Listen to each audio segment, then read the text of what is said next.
Hello friends, आप सभी का स्वागत है आपके अपने परिवार प्लेटफॉर्म ऑफ स्टडी पे। फ्रेंड्स, आज हम इस वीडियो में पेट्रोल और डीजल इंजन से संबंधित टॉप 20 क्वेश्चन करेंगे जो कि आपके पेपर में आगामी बहुत ज़्यादा संभावना है आने की।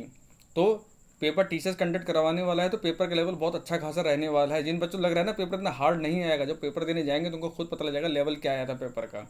ठीक है ना। तो हमें एक बेटर तैयारी लेके चलना है, अच्छे अच्छे क्वेश्चन करने हैं ताकि एग्जाम में हम क्या क्या करना है। हमको सिलेक्शन चाहिए भैया। सिलेक्शन कैसे होगा? अच्छी तैयारी करने से होगा। ठीक है, चलिए बिना किसी देरी के हम फटाफट सॉल्व शुरुआत करते हैं। तो फ्रेंड, पहला क्वेश्चन है। उससे पहले जो लोग मेरे चैनल पहली बार आए हैं, चैनल सब्सक्राइब जरूर कर लीजिएगा ऐसी यूजफुल वीडियो के लिए। ठीक है ना। The thermal efficiency of diesel engine is about. Diesel engine की तापीय दक्षता लगभग कितनी होती है? बहुत ज़्यादा इंपॉर्टेंट क्वेश्चन है। 65%, 50%, 80% या 70%। तो फ्रेंड्स, जो थर्मल एफिशिएंसी होती है डीजल इंजन की वो होती है अबाउट 70%। तो राइट आंसर होगा हमारा ऑप्शन नंबर डी। अगला क्वेश्चन है, what is the combustion in spark ignition engine? Heterogeneous, laminar, homogeneous या नन ऑफ द मेथड? तो फ्रेंड, जब भी स्पार्क इंजन की आपसे बात करेगा, स्पार्क इंजन पेट्रोल इंजन होते हैं, ये मैं आपको बहुत बार बता चुका हूँ। ये हमारे साथ होते हैं होमोजीनस, यानी सजातीय होते हैं हमारे ये। Option number C. लेकिन अगर कंप्रेशन इंजन की अगर बात करेगा आपसे, तो वो सब हमारे होते हैं हेट्रोजीनस। यही से आपको डिफरेंस याद रखना है। अगर कंबशन इंजन की बात करेगा, combustion that means spark plug की, जिसमें स्पार्क इग्निशन हो रहा है, तो आप आंसर लगाएंगे होमोजीनस। अगर आपसे बात करेगा किसकी, डीजल इंजन की, तो उसमें आप आंसर लगाएंगे हेट्रोजीनस। ठीक है ना। अगला क्वेश्चन है, the following volume of air is required for consuming 1 litre of fuel by a 4 stroke engine is. तो फ्रेंड, 4 स्ट्रोक इंजन द्वारा 1 लीटर ईंधन की खपत के लिए हवा की निम्नलिखित की मात्रा आवश्यकता कितनी होती है? तो ये हवा किस में होता है भैया? डीजल इंजन में होता है, कि कंप्रेशन के थ्रू ही उस पर कंबेशन किया जाता है।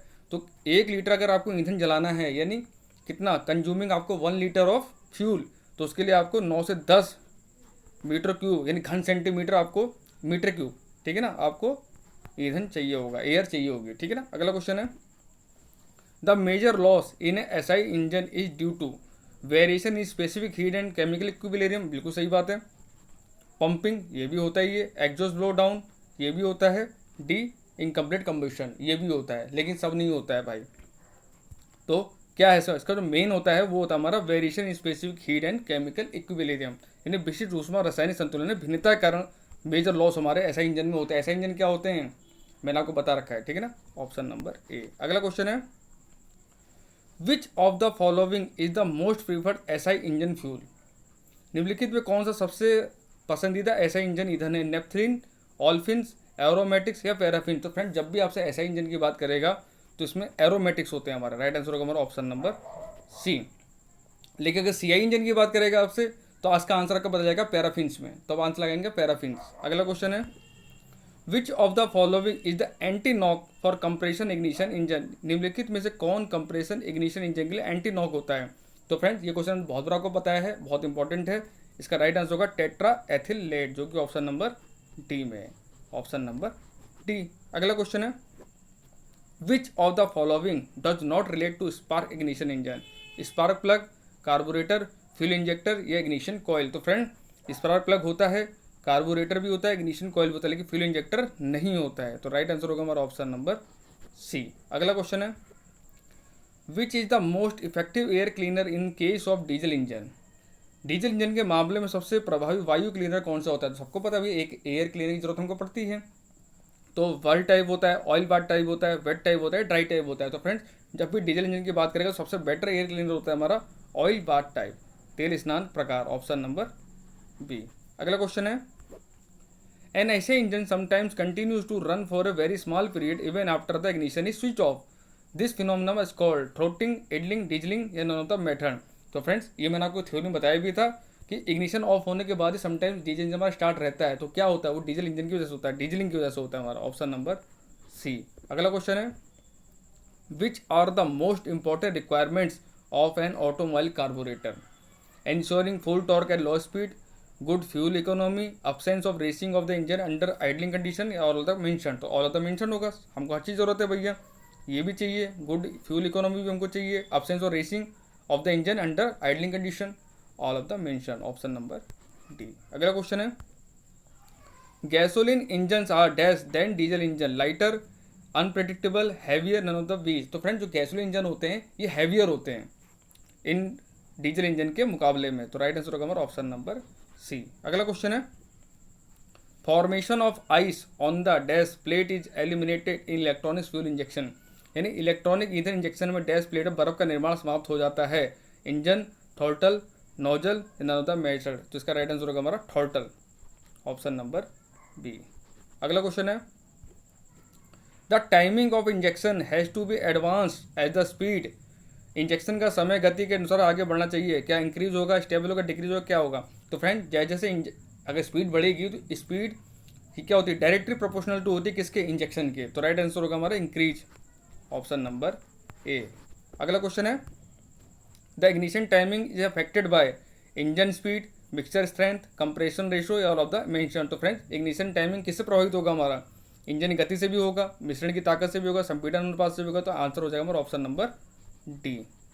अगला क्वेश्चन है, which of the following is the outlet cooling water temperature for small engine, यानी छोटे इंजन के लिए आउटलेट शीतलन जल का तापमान भी कौन सा होता है, 60 से 65 degree, 80 degree, 50 degree, and on the mention. तो फ्रेंड्स जो स्मॉल कूलिंग इंजन होते हैं उनके लिए 60 से 65 डिग्री सेंटीग्रेड होता है, ऑप्शन नंबर ए।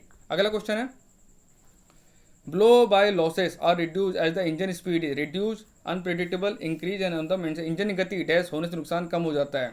तो डैश की बात है, ये ब्लो बाय लॉसेज जो होता है ना, इंजन स्पीड के क्या होता है, रेसिप्रोकल होता है, यानी इंक्रीज होगा हमारा। जब ये इंक्रीज होगा तो ये डिक्रीज होगा, ऑप्शन नंबर सी। अगला क्वेश्चन है, the turbocharge diesel engine require dash cooling air than naturally aspirated diesel engine, less, more, equal, and on the mention. Turbocharge diesel engine को स्वाभाविक रूप से एस्पिरेट डीजल इंजन की तुलना में ठंडी आवश्यकता होती है, कम, मोर या ज़्यादा। तो फ्रेंड्स क्या होगा, इक्वल होगा, इक्वल नहीं होगा, सॉरी इक्वल नहीं होगा, मोर होगा, ऑप्शन नंबर बी।